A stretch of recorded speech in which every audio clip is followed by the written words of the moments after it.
مەساجان چاو داخستن لە نوێژ بەتاڵەکاتەوە. پێغەمبەری خوا صلی الله عليه وسلم نهی کردووە لە کاتی نوێژکردنا چاوداخی. بەڵام ئیمام ابن قەییمی جەوزی ئەفەرمێت و هەندێک لە ئیمام بەڕێزەکانی تر ئەفەرمون ئەگەر بۆ خوشوع بوو باشە، بۆ خوشوع بوو ئینشاءڵڵا ئەو نەهیە نامێنێت دروستە. چکە خەڵکێکمان هەیە هەتا چاو دانەخات فکری ئەڕوات، لەبەر ئەوەی فکرت نەڕوا و خوشوعت بۆ دروست بێ، بەڵام نابێت تا کۆتایی نوێژەکە چاو دابخیت. ئەها جار بەجار چاو داخیت و چاوەکەیت و ئینشاءڵڵا ئەمە دروستە مع الكراهة. بەڵێ بەڵێ مامۆستاجان، وەڵا هەروایە مامۆستاجان زیاتر خوشوعم بۆ دروستە بێکات چاودا ئەخەم.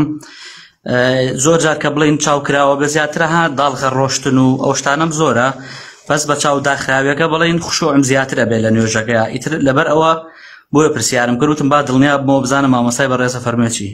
قوربانگیان وەکوتم نابێ، یعنی نەهیەکە ئەوەیە تۆ چاو دابخیت و چاو نەکەیتەوە، بەڵام ها جار بەجار ئاوا چەند چرکەیە چاو دائەخیت و چاو ئەکەیتەوە ئینشاءڵڵا وە دروستە وەکوتم مع الكراهة. بەڵێ بەڵێ وەڵا زۆر ئەوە نییە بڵێ بە بەردەوامی هەر چاو خێنم یا چاودا ئەخەم کەم کەمە، هەر لەبەر ئەوەیە زیاتر خوشوعشم بۆ دروستە بێ کە چاودا ئەخەم.